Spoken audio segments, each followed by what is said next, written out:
My brother almost killed my 7-year-old son by giving him cigarettes, knowing he has asthma. My parents said, it is just a joke. So I lawyered up and made them regret it. Sup, Reddit.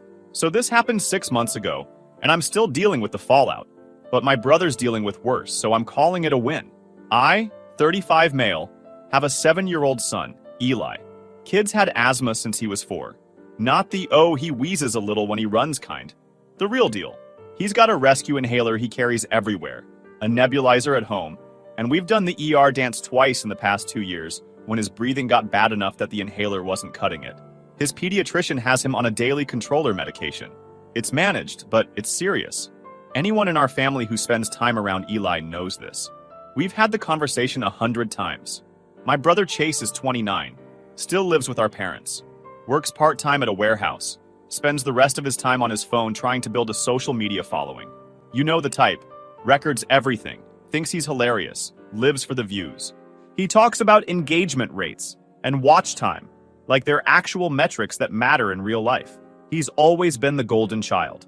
I'm the older brother who moved out, got married, had a kid, bought a house in the suburbs. Chase is the fun one who never grew up, and my parents think that's charming. The thing about Chase is he's never faced real consequences for anything. 2 years ago, he pulled a prank at a family birthday party. Fake spider in the cake for content. The birthday kid freaked out, knocked the whole cake off the table. Chase kept filming. When the parent confronted him, my aunt made them apologize to Chase for embarrassing him at a family event. I dealt with it by keeping distance and not leaving him alone with Eli for extended periods. My wife Paige and I had been talking about the dynamic for years. She saw it clearly. But he was still my brother, and my parents were still my parents. So we kept showing up to family stuff, played nice, and made sure Eli's inhaler was always in reach when we were at their house. Fast forward to that Saturday in September. Paige and I had a full day planned. Errands, picking up stuff for the house, maybe grabbing lunch without a 7-year-old asking for chicken nuggets every 5 minutes. My mom had called earlier in the week asking if Eli could come spend the afternoon at their place. She said they missed him, wanted some grandparent time. I asked if Chase would be there. She said no, so I agreed. We dropped Eli off around noon. He had his backpack with his inhaler, his Nintendo Switch, and a juice box. Standard protocol. My mom hugged him, said they were going to have so much fun. My dad was in the garage working on something. Paige and I hit the hardware store first. Spent an hour looking at paint samples for Eli's room. Then we grabbed lunch at this sandwich place we never get to try because Eli only eats like 4 foods. Ran through the grocery store. Normal Saturday stuff. I checked my phone a few times. No messages. Figured everything was good. We were in the checkout line at Target when my phone rang. Mom's name on the screen. I answered expecting her to ask when we were picking Eli up. Maybe tell me he wanted to stay for dinner. Instead, I got panic. Her voice was shaking. Eli was having trouble breathing. They were taking him to urgent care right now. I needed to meet them there. I asked what happened. She went vague immediately. He just started wheezing really bad. That's when my stomach dropped. Eli's had asthma attacks before. They don't just happen. There's always a trigger. Allergens, exercise, smoke, cold air. My parents' house is controlled for that exact reason. No pets, no strong cleaning chemicals, nothing that would set him off. So what changed? I asked if he used his inhaler. She said yes, but it wasn't helping. Her voice cracked. She said they were pulling into urgent care now and hung up. Paige looked at me. What happened? I told her. We abandoned the cart right there in the middle of the aisle and walked out. Got to the car and I drove like I had a death wish and a kid in trouble. The whole drive, my mind kept circling back. What could have happened? We walked into urgent care and the lady at the desk knew who we were before I even said Eli's name. She took us straight back. No waiting room. That's never a good sign. Eli was in the second exam room with an oxygen monitor on his finger, reading 89%. Normal is 95 or above. His lips had that blue tinge. His breathing was labored, chest pulling in with each breath. A nurse was setting up a nebulizer. My mom stood next to him looking wrecked, but she kept looking at the door like she was waiting for a judge to walk in. My dad was in the corner staring at nothing. Chase wasn't there. Eli saw me and looked relieved but couldn't talk. No air to spare. The nurse put the nebulizer mask on him and turned it on. Paige hugged him carefully while I watched that oxygen number, waiting for it to climb. The doctor came in, listened to his lungs, checked the monitor. She said they'd treat him with albuterol and watch him for an hour. If he didn't improve, they'd send him to the ER for steroids and observation. She asked what triggered it. My mom went vague again. He just started having trouble breathing in the backyard. I looked at my dad. He wouldn't make eye contact. Classic move. Let mom handle the optics. Stay out of the line of fire. The doctor said Eli's oxygen was at 89 when they arrived. Critically low. He was in moderate respiratory distress. If his levels didn't come up in the next 20 minutes, they'd be calling transport to the ER. This was borderline. Paige asked if this was normal for his asthma. The doctor said it could be, but there's usually a clear trigger. I looked at my mom. What happened? She tried the vague thing again. He just started having trouble breathing while he was in the backyard. Doing what? Just playing. With who? She hesitated. My dad shifted his weight. With Chase? She nodded. I told Paige to stay with Eli. Pulled my mom into the hallway. Told her I wasn't leaving until she told me exactly what happened. No more vague answers. She folded in about 10 seconds. Her eyes went red and she started talking fast. Chase had been hanging out in the backyard with Eli. They were just sitting on the patio. Chase was on his phone. Eli was playing with a ball. Then Chase called Eli over. Told him he wanted to show him something cool. Something funny. Just for a video. That's when he pulled out a cigarette. My mom said she didn't know he had cigarettes. That she didn't even know he smoked. That she was inside making lemonade when it happened. She heard Eli coughing and came outside and found him wheezing, clutching his chest. Chase was standing there with his phone out, looking panicked. The cigarette was on the ground, still burning. I stood there processing that. My adult brother gave my 7-year-old asthmatic son a cigarette. On purpose. For content. Where's Chase now? She looked away. He left. He left. He got scared. He didn't know what to do. Did he film it? She nodded. He posted it to his Instagram story, but he deleted it after we got here. I didn't say anything. Just walked back into the exam room, sat down next to Eli, and watched the nebulizer do its job. The doctor came back 15 minutes later. His oxygen was up to 92. Better, but still not great. She said we could take him home, but he needed to stay on the nebulizer every 4 hours for the next 24 hours. Any worsening? We go straight to the ER. She wrote a prescription for a steroid pack just in case. Handed me the discharge papers. The bill came to $340 after insurance. We took Eli out to the car. My mom tried to talk to me. I told her we'd discuss this later. Paige buckled Eli into his car seat, and we drove home in silence. Got Eli inside, set him up on the couch with his nebulizer and some cartoons. Paige made him soup. I sat there watching him breathe and thinking about Chase's Instagram story. Deleted. Of course. But here's the thing about the internet. Nothing's ever really gone. Screenshots exist. Screen recordings exist. People download stuff. I opened Instagram on my phone. Went to Chase's profile. His story was empty. I checked his posts. Nothing. He'd probably scrubbed his whole account. But Chase has friends. Guys he's known since high school. People who follow him for his content. Buddies he hangs out with at our parents' house. And I've met most of them over the years at family gatherings. I had 3 of them in my phone. I sent the same message to all 3. Hey man, did you happen to catch Chase's story from earlier today? I missed it and he mentioned something funny happened with Eli. Kept it casual, like I was just curious. Like I wasn't about to build a legal case. 2 of them never responded. The 3rd one, guy named Tyler who I'd met at Thanksgiving last year, came through within 20 minutes. He'd screen recorded it. Said it was wild. Asked if Eli was okay. I told him he's breathing, but it wasn't nothing. Asked if he could send me the video. He did. Here's what was on that 43-second clip. Chase in my parents' backyard, phone propped up filming himself. Cigarette in his hand, already lit. Eli's standing next to him, looking curious.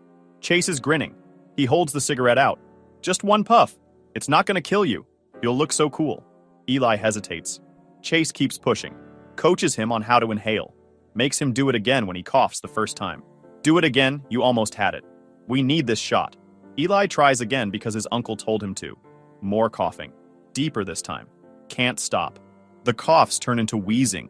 That high-pitched whistle sound. You can hear it getting worse.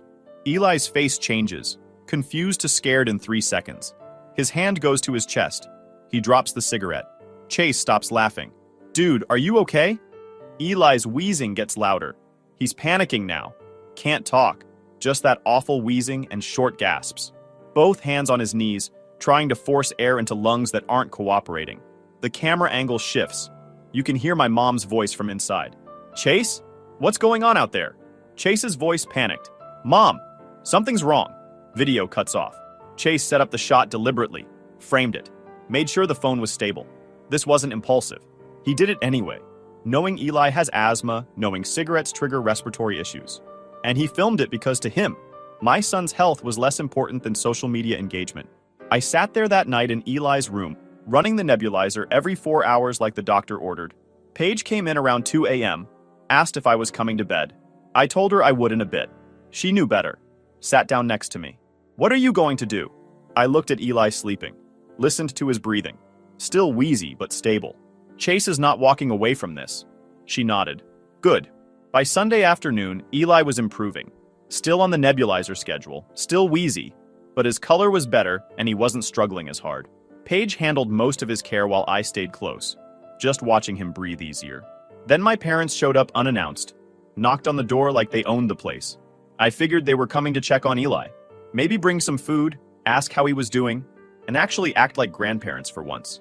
They walked in, barely glanced toward Eli's room, and sat down at the kitchen table. My dad folded his hands. My mom looked at me with that expression I've seen my whole life, the one that says, let's be reasonable about this. Dad hit me with the Chase feels terrible speech. Mom went straight to, family handles this in-house. I didn't debate. I stood up, grabbed my laptop, pulled up the video, turned the screen toward them. Watch this. Dad went the color of printer paper halfway through. Mom started crying before it ended.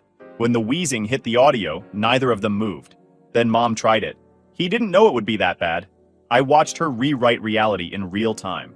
He gave a cigarette to a child with asthma. What did he think would happen? He was just trying to be funny. You know how Chase is. He doesn't think things through.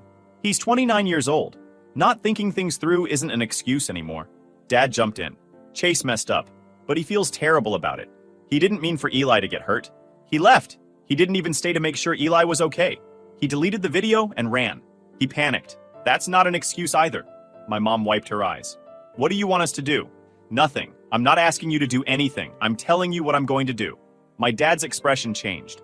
Now I could see it. That shift from family problem to outside interference. The wall's going up. What does that mean? It means Chase is going to face consequences for this. He already feels awful. Isn't that consequence enough? I almost laughed. No. Feeling bad isn't a consequence. That's just an emotion. Consequences are real. My mom's voice went up. You can't bring strangers into our family business. There it was. The real concern. Not Eli's health. Not Chase's behavior. The optics. What people outside the family might think. I didn't answer. Told them they should leave. My dad started to argue. I stood up. We're done here. They left. My mom was crying in the passenger seat as they pulled away. Monday morning, I took Eli to his pediatrician for a follow-up. She's been seeing Eli since he was born. She knows his asthma history inside and out. She examined him, listened to his lungs, reviewed the discharge notes from urgent care. Everything checked out. His breathing was back to normal. She cleared him for school. Then she asked what triggered the attack. I told her. Showed her the video. She watched it without expression. When it ended, she looked at me and said 2 words. Report this. This is child endangerment. Your brother gave your son a cigarette knowing he has asthma. That's not an accident. That's reckless behavior that caused physical harm. And he documented it. She paused.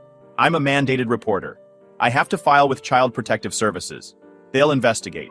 But you should also file a police report directly. Don't wait for the system. Make sure there's a paper trail. She said she'd pull together Eli's full medical history and write up a summary of what happened and what treatment he needed because of it.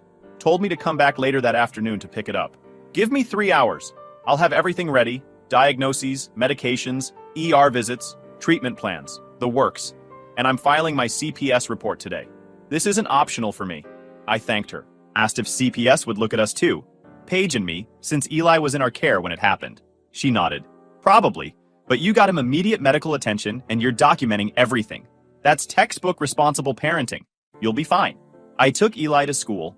Then I went home and started making lists. Came back to the pediatrician's office at 3 p.m. The receptionist handed me a manila envelope. Inside was everything she promised. 3 pages of medical records, a typed incident summary, medication history, all signed and dated. I spent 3 hours researching personal injury and civil attorneys in the area. Found one who specialized in exactly this kind of case. Called him. Got an appointment for Wednesday. Paige came home from work, saw the binder on the kitchen table and just nodded. You're really doing this? Yeah. Chase is going to lose it.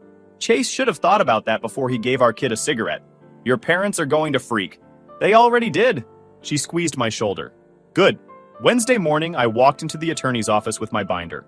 Small practice, solid reviews. I showed him the video.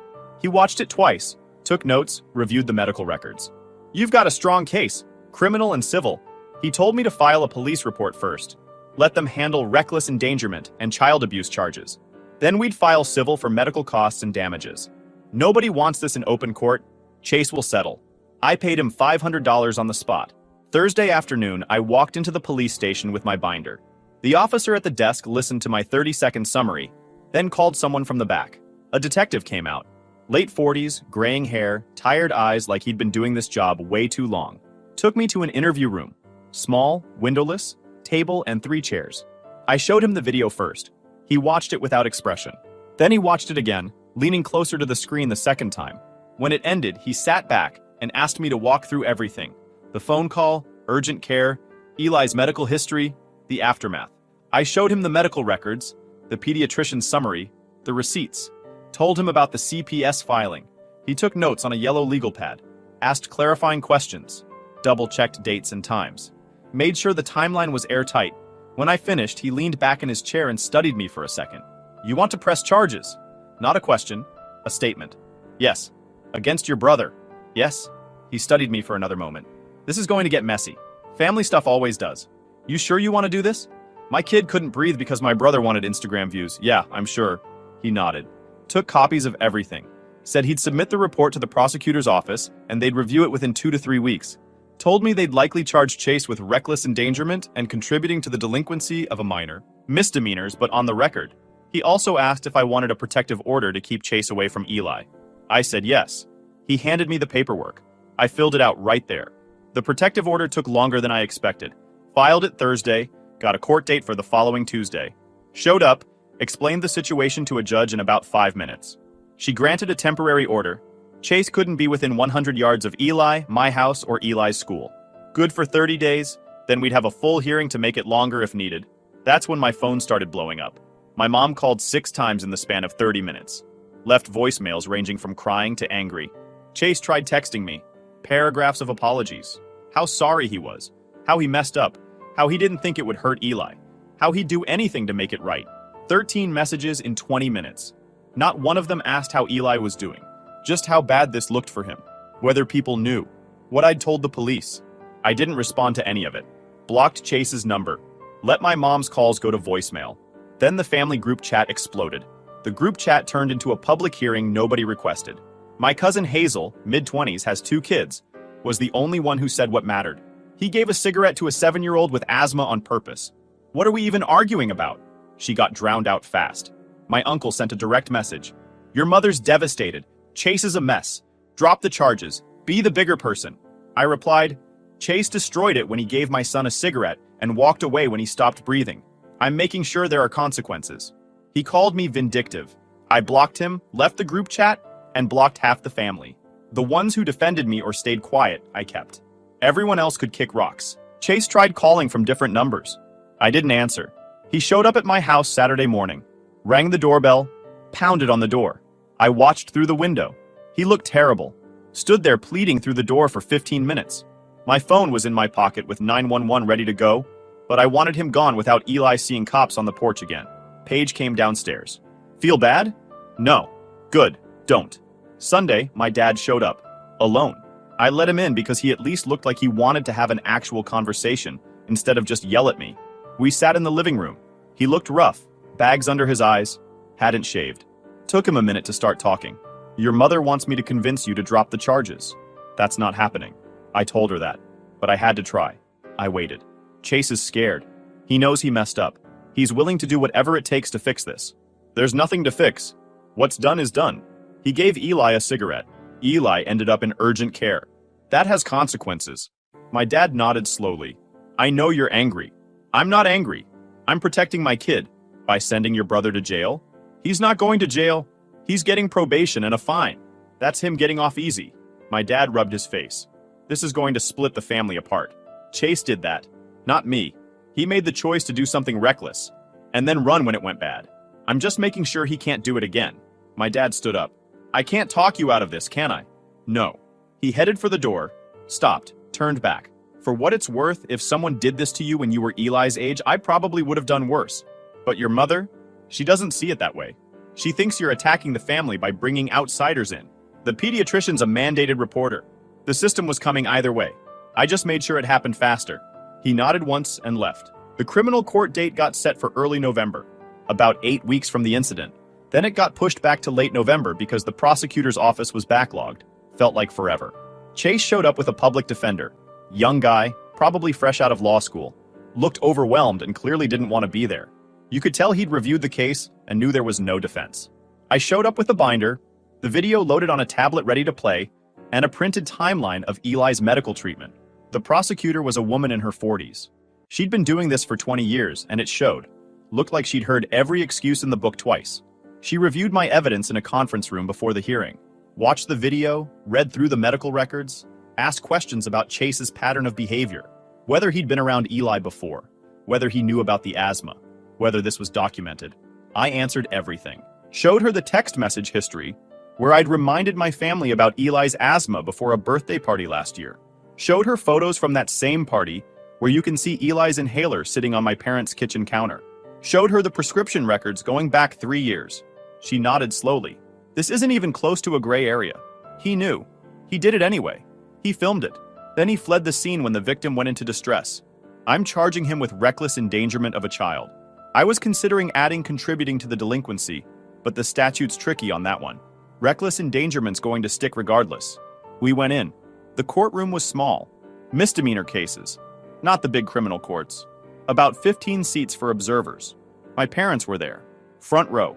My mom looked like she hadn't slept in a week. My dad's jaw was so tense I thought he might crack a tooth. A few of Chase's friends filled another row, but notably not all of them. The guys who used to comment on all his posts were conspicuously absent. Word must have spread about the protective order.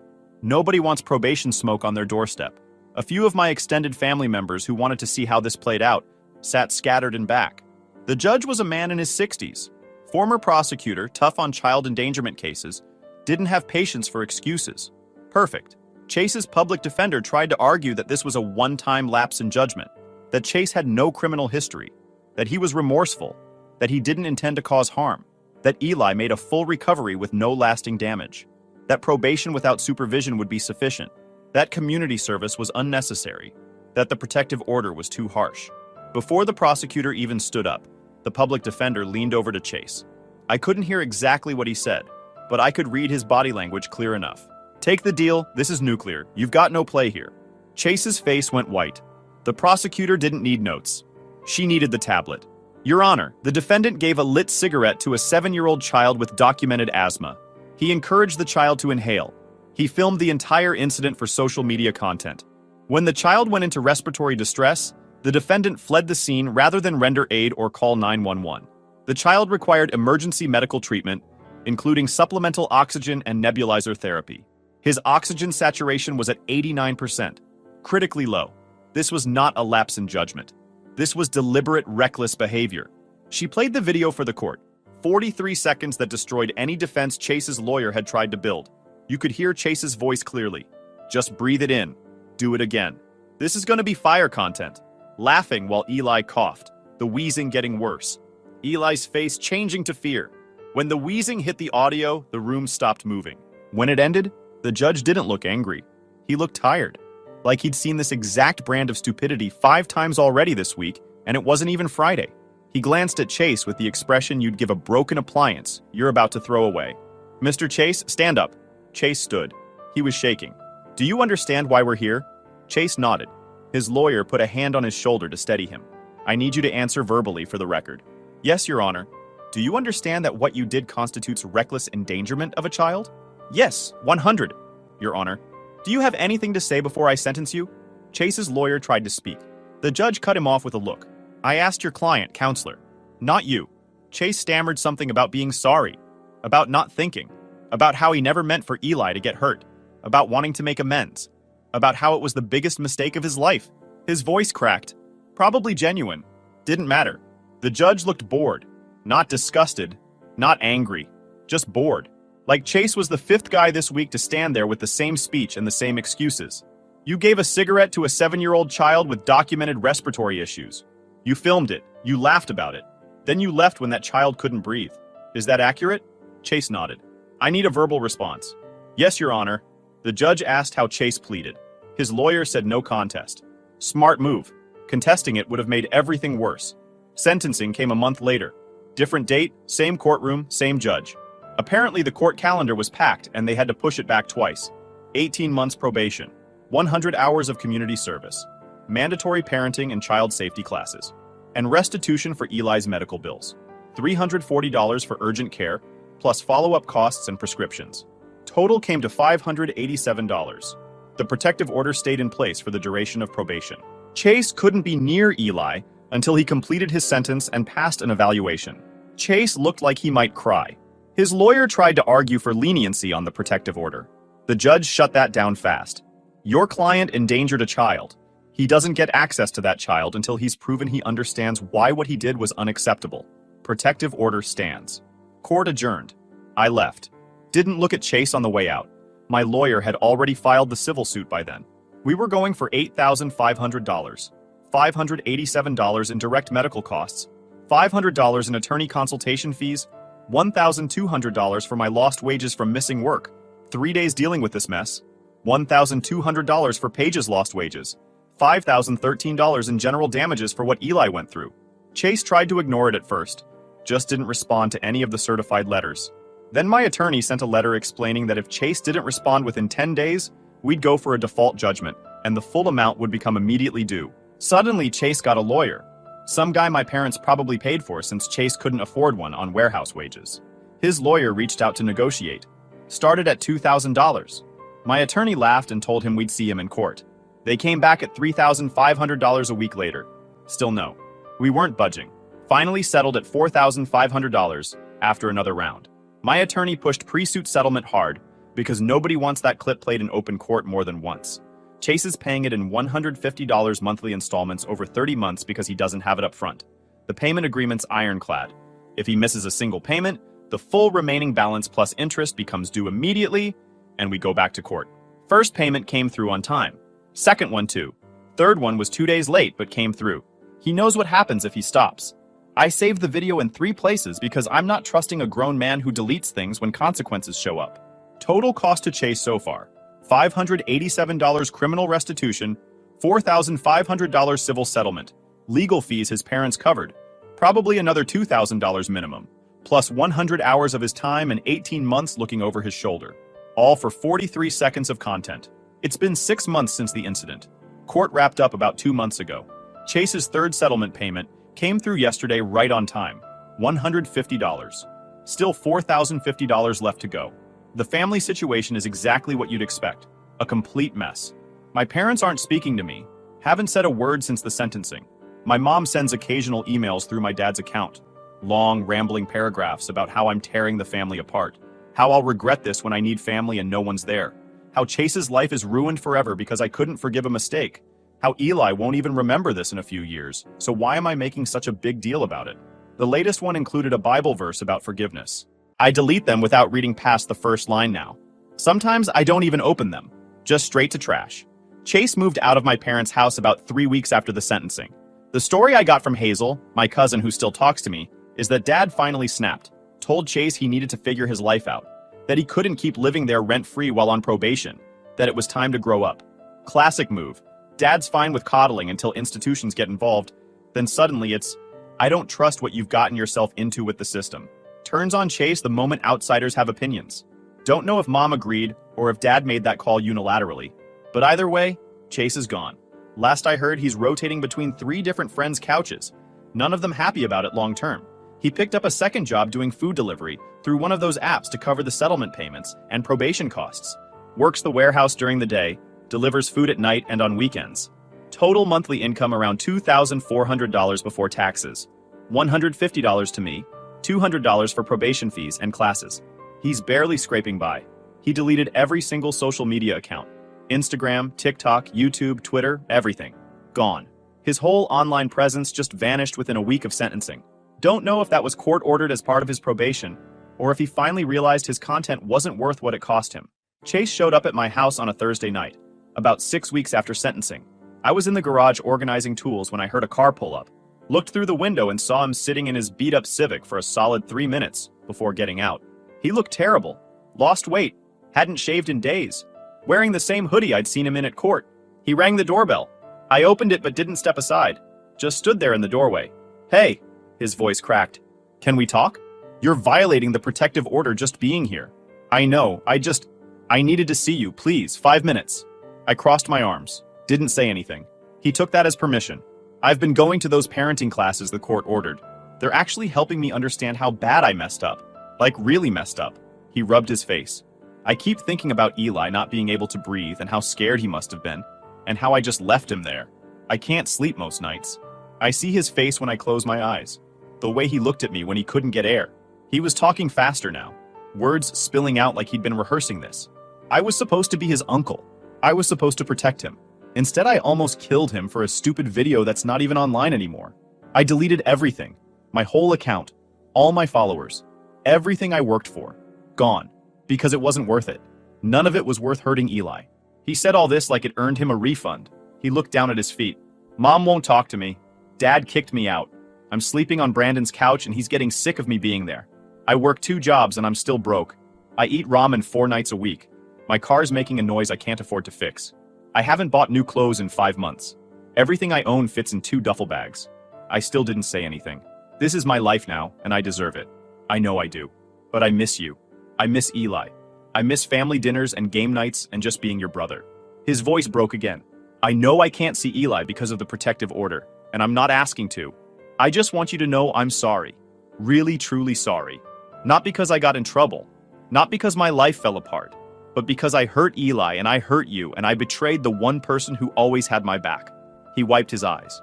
Waited for me to respond. I didn't. I know sorry doesn't fix anything. I know there's nothing I can say that makes this right. But I need you to know I'm trying. I'm doing the classes. I'm paying you every month. I'm working on myself. And I'm hoping that maybe someday when Eli's older and the protective order's done, you'll let me prove I'm different. That I learned. That I'm not that guy anymore. He took a breath. Here it comes. Look, I hate asking this, but I'm 3 days from getting evicted from Brandon's place because I'm 2 weeks behind on the $200 I promised him for rent. If there's any way you could float me $300 just this once, I swear I'll pay you back on top of the settlement. I'm desperate, man. I've got nowhere else to go. I stared at him for a second. Not angry, not shocked, just taking inventory of how fast he pivoted from, "I'm changed," to "give me money." No, he started talking over me again. I wasn't negotiating with someone who already proved he'll ignore boundaries until a siren shows up. I pulled my phone out and hit 911. Put it on speaker. I have someone at my front door violating a protective order. He was told to leave and refused. Chase backed up like the call itself had hands. The dispatcher asked for my address. I gave it. Chase was at his car now. Hands up like that would somehow undo the call. "Officers are on the way. Is the person still on your property?" "He's leaving now." Chase was at his car. Got in. Sat there looking at me through the windshield like I might change my mind. Like I'd wave him back and tell the dispatcher it was a mistake. I didn't move. He started the car and pulled out. Dispatcher asked if he was gone. I said yes. She said officers would still come by to take a report and document the violation. I thanked her and hung up. A unit came by, showed up not long after. I showed them the protective order paperwork. Told them Chase had been at my door for about 10 minutes, refusing to leave after I told him to go. They took photos of my doorbell camera footage showing him standing there. Wrote up a report. Said they'd follow up with Chase and that this could extend the protective order or get him additional charges if the prosecutor wanted to pursue it. One of the officers looked at me. "You want to press charges for the violation?" "Yes." He nodded. Made a note. They left. Paige came downstairs. "Was that Chase?" "Yeah." "What did he want?" "Money." "You give it to him?" "No, called the cops." She smiled. "Good." I didn't feel bad. I didn't feel good. I felt finished. Still won't give him anything. If you enjoyed this video, please hit that subscribe button. It really helps the channel and help us bring you more and better stories. Thanks.